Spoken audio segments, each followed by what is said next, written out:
Good evening friends.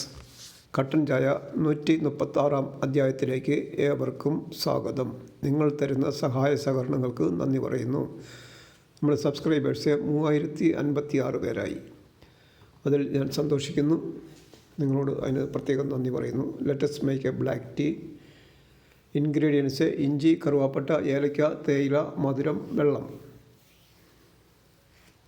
Start. ഈ പറഞ്ഞ സർവ്വ സാധനങ്ങളും നമ്മൾ സെറ്റ് റെഡിയാക്കി വെച്ചിരിക്കുകയാണ്.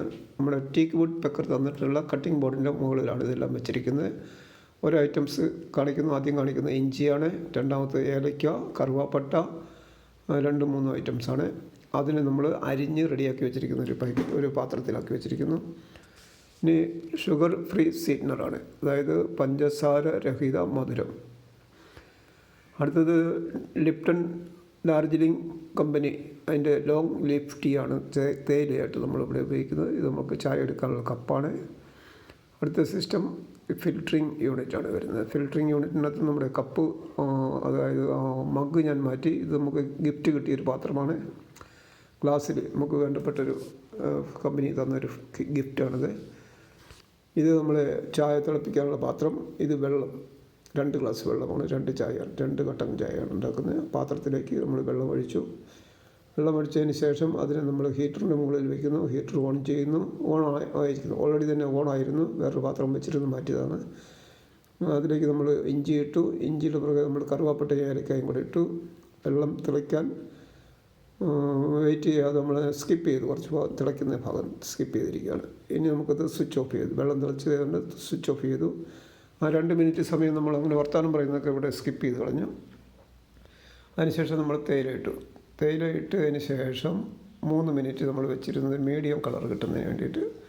അതിനുശേഷം അത് നമ്മൾ ഫിൽറ്റർ ചെയ്തെടുക്കും. അപ്പം നമ്മൾ ഫിൽറ്റർ ചെയ്യുന്നതിന് മുമ്പായിട്ട് ആ സ്വീറ്റ്നറിൻ്റെ 2 സ്പൂൺ, കുഞ്ഞ് സ്പൂൺ 2 സ്പൂൺ ഇട്ട് കഴിഞ്ഞാൽ വലിയ സ്പൂണ് 2 സ്പൂൺ പഞ്ചസാര ഇടുന്നതിന് തുല്യമാണ്. അത് നമ്മൾ ഫിൽറ്റർ ചെയ്യുന്നു.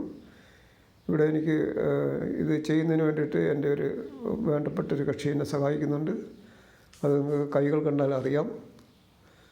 അപ്പോൾ അതുകൊണ്ട് ഇപ്പോൾ ഈ ഫിൽറ്റർ ചെയ്യുന്നതിൻ്റെ വിഷമമില്ല. ഇത് നോക്കി അത് നമ്മൾ ഇളക്കിയതിന് ശേഷം, അതായത് ഒരു കൈ ക്യാമറ ഒരു കൈ വർക്ക് വരുന്നപ്പോഴാണ് കുറച്ച് ബുദ്ധിമുട്ടുണ്ടായിരുന്നു. ഇപ്പോൾ ഇത് ഈസിയാണ്. എൻ്റെ സഹായി എന്നെ സഹായിക്കുന്നുണ്ട്, വളരെ ഉത്സാഹത്തോട് സഹായിക്കുന്നുണ്ട്. ഇപ്പോൾ സഹായിയുടെ സെക്കൻഡ് ഷൂട്ടാണിത്. അപ്പോൾ അത് എടുത്ത് നമ്മൾ മേശപ്പുറത്ത് കൊണ്ട് വെച്ച്, കിച്ചണിൽ നിന്നെടുത്ത് നമ്മുടെ മേശപ്പുറത്ത് കൊണ്ട് വെച്ച്, ഇപ്പുറത്തെ റൂമിൻ്റെ മേശപ്പുറത്ത് വെച്ചു.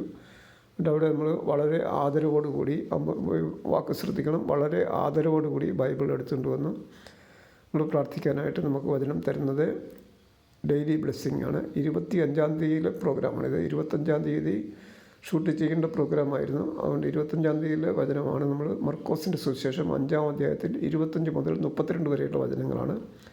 അതാണ് നമ്മളിപ്പോൾ ബൈബിളിൽ കാണുന്നത്.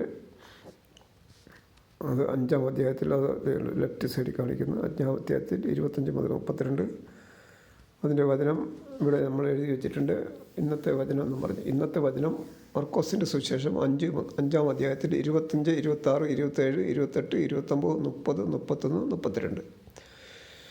ആ വചനം ഞാൻ വായിക്കാം. മർക്കോസ് അധ്യായം 5. വലിയൊരു ജനക്കൂട്ടം തിങ്ങി ഞെരുങ്ങി പിന്തുടർന്നു. അതാണ് അതിൻ്റെ സബ് ഹെഡിങ്. 12 വർഷമായി രക്തസ്രാവമുള്ള ഒരു സ്ത്രീ ഉണ്ടായിരുന്നു. പല വൈദ്യന്മാരുടെ അടുത്ത് പോയി വളരെ കഷ്ടപ്പെടുകയും കൈവശമുള്ളതെല്ലാം ചെലവഴിക്കുകയും ചെയ്തിട്ടും അവളുടെ സ്ഥിതി മെച്ചപ്പെടുകയല്ല, കൂടുതൽ മോശമാവുകയാണ് ചെയ്തത്. അവൾ യേശുവിനെക്കുറിച്ച് കേട്ടിരുന്നു. ജനക്കൂട്ടത്തിനിടയിലൂടെ അവൾ അവൻ്റെ പിന്നിൽ ചെന്ന് വസ്ത്രത്തിൽ സ്പർശിച്ചു. അടുത്തത്, അവൻ്റെ വസ്ത്രത്തിൽ ഒന്ന് തൊട്ടാൽ മാത്രം മതി, ഞാൻ സുഖം പ്രാപിക്കുമെന്ന് അവൾ വിചാരിച്ചിരുന്നു. തൽക്ഷണം അവളുടെ രക്തസ്രാവം നിലച്ചു.